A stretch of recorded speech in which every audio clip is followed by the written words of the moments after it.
The T110E4 is an American Tier 10 tech-tree tank destroyer. It's never been the best tank destroyer or the worst, but it's very unique in the fact that it has a turret and kind of can frontline like other heavy tanks while having the alpha, penetration, and DPM of a full-blown tank destroyer. Now in Update 9.1, this vehicle is changing some ways for the better and some ways for the worst. Its turret traverse speed is being decreased by a whopping 6 degrees a second. That's pretty big for a vehicle that only has 24 degrees of turret traverse a second. So it's going to go down to about Type 71 IS4 speeds of turret traverse. Now, do I think this is going to kill the vehicle? Not really, because it is getting a hull traverse buff as well for 2 degrees. So really it's only losing about 4 degrees of turret traverse speed. But yeah, I don't think this is going to be a huge nerf towards the vehicle, down to the fact that it is a tank destroyer. It doesn't have a fully traversable turret as it is, so if anything gets behind you, you're still going to be dead and flanked. So when it comes to frontline capabilities, I really don't see the turret traverse affecting the vehicle all too much. What will make the vehicle better is its reload time being decreased by 0.6 seconds. That's going to give it an extra 100 DPM. That'll make the tank a little bit more flexible in the front line. That'll be great. It's losing 50 hit points. Not really a notable change. We're just going to skip past that one. This is the biggie. Dispersion at 100 meters will be decreased by 0.03. That is a huge dispersion buff. If we take a look at the vehicle currently, its dispersion is 0.335, which is quite accurate. I'm not even running refined gun. If we take away 0.29 on that, or 0.029, that's going to bring this down to something like 0.308 or somewhere around that area. This tank is going to be as accurate as Tier 10 mediums with a 640 alpha. That is insane. So the T110E4 is going to be a merciless sniper. Now the final change for the vehicle is that its dispersion on traverse will be increased by 0.04. That will affect the vehicle. I'm not sure how much it's going to affect it, but I guess we're going to find out. But hey, I mean, you're losing a bit of dispersion on move to basically gain a massive chunk of aiming time and accuracy. So I am excited for the E4 next update.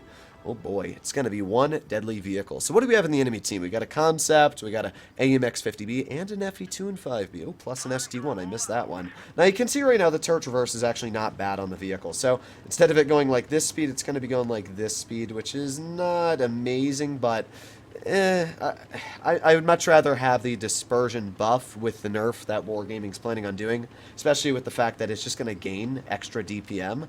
I'm excited. I'm actually really excited for the E4 next update. I think that it's already a very capable tank destroyer, but I think that it's going to be even way more capable. I still wish, though, that Wargaming would just buff their reverse speeds. The tank only goes like 10 in reverse. It's one of the slowest reversing tanks in Tier 10, and I don't know why that is. It would be really, really great if Wargaming actually just fixed that.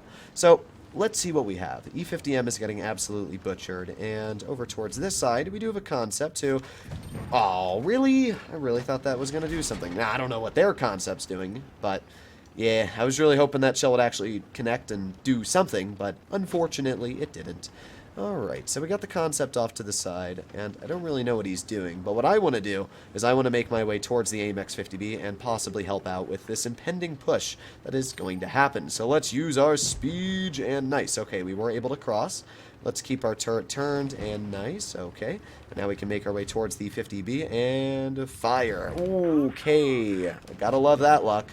Let's try this again. Maybe the E4 will like me a bit more with the next shell. Now, we do have the E50 over here, and I can tell you this E50 will not enjoy this. There you go, 702 damage. That's where the big alpha actually comes into play, and we were able to use it there, basically crippling that E50. Alright, we got 4 more seconds left, and maybe we can get a shell into something here. Come on, who wants to play? Let's see if we can get maybe a shell into that 50B. Let's carefully but patiently poke this. And hello, good saw. There you go. There's one nice shell. Now we probably are going to be tapped again. Oh, no, we actually got a bounce. Nice. E4 showcasing its armor being actually decent. And we got another bounce. Now that was just kind of a misplay from that 50B there. But E4 is going to... Ooh, yeah, 1,011 damage. That's when it feels nasty to carry a 960 HE on a turreted tank destroyer. So, we got a couple more seconds left, and maybe we can get a shell into this enemy FE2-5B, even if we can't. I mean, this guy is absolutely butchered. So let's aim in one shell. There you go. Nice tap for 602. Let's start turning our vehicle.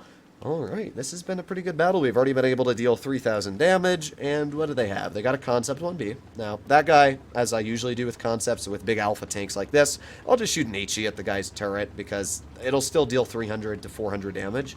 When it comes to the other two tanks, like the Hori or the ST1, it's a pretty easy shot. For example, ST1 losing 648. We also get a nice bounce sticking our gun up. You can see that shell right there. That's one thing that I love about the E4. It's got such a chunky gun that it's really, really easy to get bounces just by shoving it in the air. So the ST1 got tapped by the Yo, and our 50 TP's pushing in as well. Ooh, come on. Ah, rip. Alright, well, let's see if I can get a shell into the side of this ST. I really, really want to. The Hori, I don't actually know where the Hori is. I have no clue. But I do know that we're going to get a nice old tap into that ST1. And with that, yeah, I can tell you their team is not enjoying the E4 this battle all too much. So let's kind of ignore that ST1. I have a feeling the Hori's AFK. So we're going to go, ooh, he's not AFK. He's just bad at the game. Okay, then. Well, not really sure what to do. That Hori is probably just going to die. He already lost around 600 hit points, and we're going to try and make our way there, but my guess is that the Hori is just going to die. Speed, go, go, go, go, go. E4 is not the fastest of heavy. It is a heavy. I mean, it's literally an E5 hull with a really chunky, well-armored turret. I would not say much else about from that. So we know the Hori was right here, and he's not anymore. Interesting. I don't know where the guy went. Oh, there he is.